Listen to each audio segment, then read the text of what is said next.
Quando o homem atravessa o limiar dos 40 anos, há uma ilusão confortável que começa a se instalar. Ele acredita, ingenuamente, que agora a vida será mais estável, como se a tempestade da juventude tivesse finalmente passado e restasse apenas a bonança da maturidade. Tolice refinada. A verdade que poucos ousam encarar é que o que vem depois dos 40 não é calmaria, mas uma guerra silenciosa e contínua. Uma batalha entre o corpo que começa a se desgastar e o desejo que se recusa a envelhecer. O rosto perde viço, o fôlego encurta, os músculos se rendem lentamente à gravidade, mas o apetite sexual, como uma fera enjaulada, continua rugindo por dentro. É um paradoxo cruel da natureza. Ela permite que o desejo sobreviva ao vigor, como um lembrete sádico de que ainda somos escravos do instinto, mesmo quando o corpo já não tem mais condições de cumprir suas ordens. E nessa guerra, o homem não luta contra o mundo, mas contra si mesmo, contra a discrepância entre o que sente e o que já não pode mais sustentar sem esforço. A maturidade, portanto, não é o alívio que ele esperava. É, na verdade, a prova definitiva da sua lucidez. Ou ele aprende a domesticar o desejo, ou será devorado por ele com elegância. O desejo sexual não desaparece com a idade. Ele muda de forma, como uma serpente que troca de pele. Aos 20, o desejo é bruto, urgente, impaciente. Aos 40 ou 50, ele se torna mais silencioso, mais sofisticado, mais cheio de artifícios. Muitos interpretam esse refinamento como sabedoria, mas, na realidade, ele frequentemente esconde uma metamorfose perversa. O desejo agora se camufla sob camadas de vaidade, charme, intelectualidade ou poder financeiro. O homem maduro começa a usar palavras bonitas, gestos polidos, convites sutis, mas por trás dessa elegância está o mesmo apetite cego da juventude, apenas com roupas novas. Ele acredita que está no controle, mas na verdade está apenas reencenando o mesmo drama biológico com uma nova roupagem teatral. A diferença é que agora, esse desejo já não é mais honesto. Ele vem misturado com medo, com insegurança, com uma necessidade desesperada de provar que ainda é relevante. E nesse ponto o homem não está mais usufruindo do seu desejo, ele está sendo sugado por ele. Ao invés de transcender o instinto, ele o cultiva com ainda mais sofisticação, como um vício caro, e assim, aquilo que deveria compreender e dominar, acaba por dominá-lo. Um escravo refinado, mas ainda escravo. Pior, um escravo que acredita estar livre. É justamente nessa idade, quando o corpo já não responde com a mesma facilidade, que o sexo deixa de ser apenas uma pulsão física e visceral, aquela urgência mecânica e instintiva da juventude, para se transformar numa espécie de fuga metafísica, uma tentativa desesperada de negar o inevitável avanço do tempo. Não é mais só o corpo que deseja, mas a alma, assustada com a finitude, que busca no ato sexual um refúgio ilusório. O sexo, então, deixa de ser celebração da vida e se torna um grito abafado, um clamor mudo por permanência e significado, escondido entre lençóis e gemidos que tentam camuflar o medo profundo, quase primitivo, da morte que se aproxima.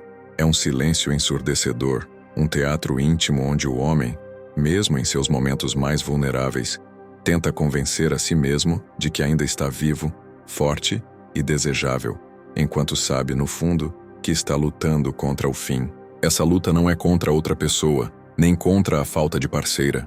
É uma batalha solitária contra o tempo, contra a decadência e, por fim, contra a própria finitude da existência. O homem que ultrapassa os 40 anos já não transa movido pelo prazer puro e espontâneo da juventude, aquele prazer que brota do corpo e da alma em harmonia, como uma dança natural da vida. Agora, ele transa principalmente por lembrança, uma tentativa nostálgica de ressuscitar momentos que já se foram, imagens idealizadas de um passado onde se sentia invencível, desejado, imortal. Ele busca no corpo da mulher não apenas o toque ou o gozo, mas uma fantasia profunda, quase desesperada, de que ainda é viril, potente, capaz de provocar desejo e admiração. No fundo, ele quer provar para si mesmo que não envelheceu, que o tempo não lhe tirou o que há de mais essencial. Mas essa busca é uma ilusão, uma frágil construção de areia que o vento inevitável da realidade está sempre prestes a desmoronar. É uma satisfação temporária, uma satisfação vazia, pois o corpo que ele toca não pode devolver a energia perdida, e o desejo que ele sente já não é tão inocente nem tão puro. Tornou-se uma sombra, uma réplica do que foi, uma imitação que jamais preencherá o vazio existencial. Ele se agarra a essa fantasia como um náufrago a um pedaço de madeira, sabendo, em algum canto sombrio da mente, que é um castelo de cartas prestes a ruir. E o pior de tudo é que muitos homens nem sequer percebem que estão presos nesse ciclo vicioso. Eles continuam acumulando encontros, números, rostos, histórias, como se cada nova transa fosse um troféu, uma medalha de honra para um guerreiro que insiste em negar o seu próprio declínio. É como se cada conquista fosse um escudo invisível para mascarar a verdade implacável, a aproximação inexorável da velhice, da perda de vigor, da finitude que insiste em se aproximar, silenciosa e implacável. Nesse processo, o instinto brutal e impiedoso toma o lugar da razão, da reflexão consciente. O homem que deveria ser senhor de seus desejos se torna seu escravo, repetindo padrões antigos como um animal enjaulado, incapaz de ver as grades que o prendem. É a vitória amarga do instinto sobre a consciência, uma rendição silenciosa, uma capitulação que poucos têm a coragem de admitir, mas que define a maioria dos destinos masculinos após os 40. Esse é o drama trágico que poucos ousam encarar. O homem que, em vez de dominar seus instintos, permite que eles dominem sua existência. A natureza, implacável e impessoal, age com uma crueldade fria e calculista, indiferente às angústias individuais do homem. Ela mantém o desejo sexual ativo, mesmo quando o corpo já começa a dar sinais claros de desgaste e falência. Essa manutenção do desejo não é um ato de misericórdia ou de justiça, mas simplesmente uma consequência do único objetivo que interessa verdadeiramente à natureza: a perpetuação da espécie. O indivíduo, com todas as suas dores, medos e sofrimentos, não passa de um mero canal, um veículo efêmero e descartável, para que a vida continue seu curso. O homem, portanto, não é um fim em si mesmo. Ele é apenas uma engrenagem na máquina implacável da reprodução. Essa percepção é dura, talvez até cruel, mas essencial para que o homem entenda que seu valor real não está no corpo que envelhece ou no desejo que persiste, mas no que ele faz com essa realidade inevitável. Reconhecer essa verdade é o primeiro passo para quebrar as correntes invisíveis que a natureza lhe impõe. O erro fundamental está em acreditar que o desejo sexual é uma prova infalível de vitalidade, de vigor, de força interior. Essa crença, embora popular e confortante, é uma ilusão perigosa. Muitas vezes, o desejo que insiste em permanecer não é sinal de força, mas exatamente o contrário.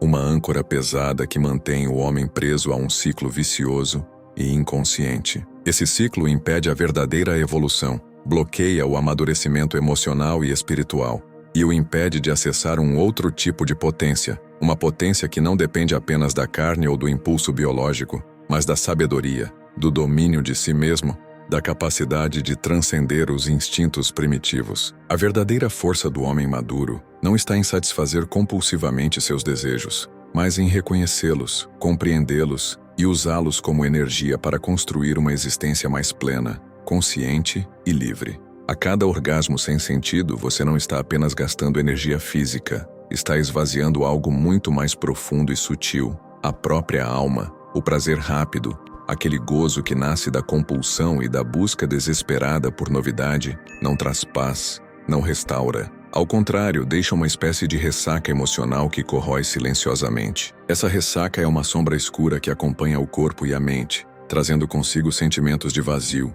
culpa e uma inquietação que nenhuma bebida ou distração consegue apagar. Depois dos 40 anos, essa ressaca se torna ainda mais amarga, mais profunda e muito mais difícil de ignorar, porque a consciência já não é mais juvenil e dócil. O homem maduro sente a profundidade do vazio que permanece depois do prazer efêmero, um vazio que grita, que reclama, que desafia. Essa ressaca é um convite doloroso para olhar para dentro, para entender que o verdadeiro prazer não se compra com encontros rápidos ou conquistas vazias, mas se constrói com presença, significado e honestidade consigo mesmo. O homem sábio, diferentemente do impulsivo, não nega o desejo. Ele não é um asceta, nem um reprimido. Ele observa o desejo com a frieza da razão e a profundidade da experiência. Ele entende que o desejo não é um inimigo, mas uma força poderosa que precisa ser canalizada, direcionada com maestria. Continuar desejando não significa sair correndo atrás de tudo e todos, como um garoto perdido no labirinto das ilusões. Significa escolher. Escolher com quem dividir sua energia, como expressar essa força vital, e principalmente porque essa escolha, essa consciência no ato do desejo, é o que define verdadeiramente quem ele é. Porque o desejo não é só um impulso biológico, é um espelho da alma, e o modo como ele é conduzido revela o nível de domínio e de maturidade do homem. O sábio sabe que o desejo é um instrumento, não um tirano. E você, já parou para realmente observar o que está desejando? Ou ainda vive preso na ilusão adolescente de um homem com barba grisalha, correndo atrás de sombras que nunca irão preencher o vazio dentro de você? Quantas vezes você já tentou apagar essa sensação com um novo encontro, uma nova conquista, uma nova excitação, e mesmo assim, acordou com a mesma angústia, o mesmo vazio, a mesma insatisfação? O verdadeiro desafio é olhar para dentro e perguntar: o que eu realmente quero? Qual desejo é genuíno? E qual é apenas uma máscara que uso para fugir do medo da solidão, da finitude, da verdade sobre mim mesmo? Se não responder a essas perguntas, você continuará vivendo um eterno retorno, preso num ciclo de desejos fugazes que não trazem mais vida, apenas um cansaço profundo. 2. O corpo, a vaidade e a máscara masculina. O espelho não mente, ele começa a contar a verdade quando os olhos já não querem mais ver. O abdômen antes firme agora cede. As olheiras se aprofundam. A vitalidade já não é automática, mas ainda assim, muitos homens se recusam a aceitar. Eles correm para academias, cirurgias, hormônios e roupas caras. Querem parecer jovens, querem parecer desejáveis, mas não por saúde, por medo. O medo de se tornarem invisíveis. O medo de não serem mais escolhidos. O sexo, nesse ponto, deixa de ser prazer e vira performance. O homem começa a transar com o ego, e não com a mulher.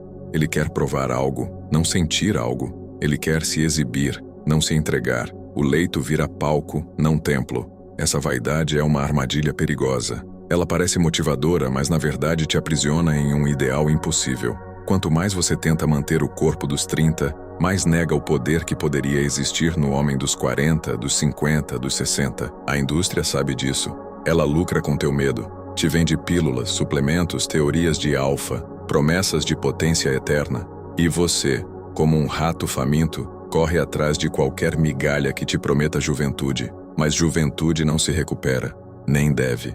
O que deve nascer agora é um novo arquétipo masculino, o do homem que integra a passagem do tempo em sua identidade, não como fraqueza, mas como força. Uma força que não grita, impõe respeito no silêncio. Enquanto você estiver buscando rejuvenescimento, estará vivendo no passado. Um passado que já não te pertence. Mas se aceitar seu tempo e usá-lo com sabedoria, poderá conquistar algo que poucos alcançam: autenticidade. A mulher que se deita com um homem maduro busca presença, firmeza, profundidade. Ela não quer um garoto com bíceps grandes, quer um homem com alma vasta. Mas para isso, você precisa despir-se de mais do que a roupa. Precisa tirar a máscara da virilidade superficial, a máscara da potência eterna, a máscara do garanhão.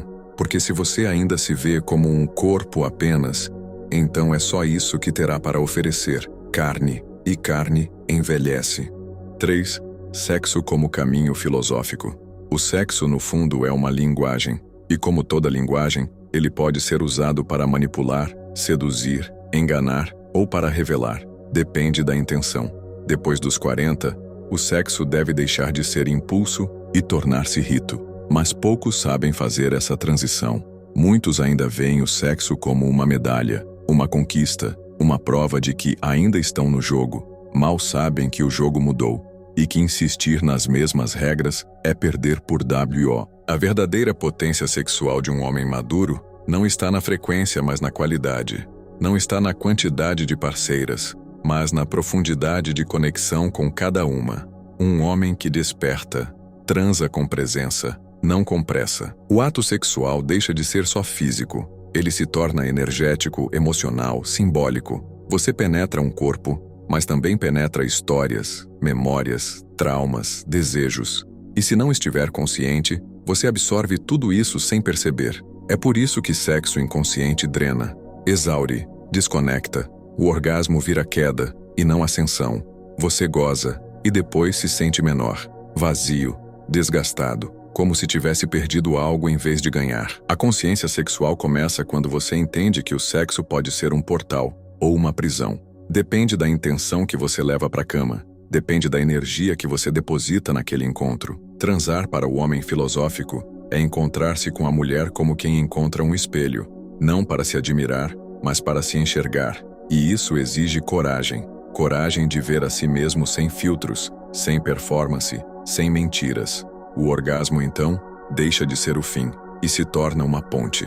Uma ponte entre dois mundos. Uma travessia onde o corpo é só a porta de entrada para algo mais vasto, mais denso, mais transformador. Mas isso só acontece quando você se desapega da pressa, quando para de medir performance e começa a oferecer presença, quando para de conquistar e começa a se entregar, sem medo, sem máscara. Mas isso só acontece quando você se desapega da pressa, quando para de medir performance e começa a oferecer presença, quando para de conquistar e começa a se entregar, sem medo, sem máscara. Mas isso só acontece quando você se desapega da pressa, quando para de medir performance e começa a oferecer presença, quando para de conquistar e começa a se entregar, sem medo, sem máscara. Se você chegou até aqui, é porque algo dentro de você já começou a se mover. Talvez ainda não saiba o que é, talvez seja só um incômodo, uma inquietação silenciosa. Mas eu te digo, é o princípio da libertação. Libertar-se do personagem que a sociedade espera que você represente, do eterno garanhão, do eterno provedor, do eterno forte, porque você não é eterno, e quanto antes aceitar isso, mais poderoso se tornará. Agora me diga, você vai continuar repetindo esse ciclo, buscando no sexo uma prova de que ainda é jovem, ainda é viril, ainda está vivo? Ou vai finalmente assumir o controle da sua energia, da sua alma, e fazer do desejo uma força a seu favor? A maioria dos homens prefere continuar dormindo. É mais fácil, mais cômodo. Mas se você não for como a maioria, se você sente que está pronto para uma nova forma de viver sua potência, com lucidez, com presença, com propósito, então, este canal é o seu lugar. Aqui nós não falamos para homens fracos. Falamos para aqueles que já cansaram da ilusão e estão prontos para reconstruir a própria essência, tijolo por tijolo. Se isso faz sentido para você, curta esse vídeo, se inscreva no canal e compartilhe com aquele amigo que precisa acordar. Porque sim, o despertar começa por um pensamento, mas só se torna real quando se transforma em ação.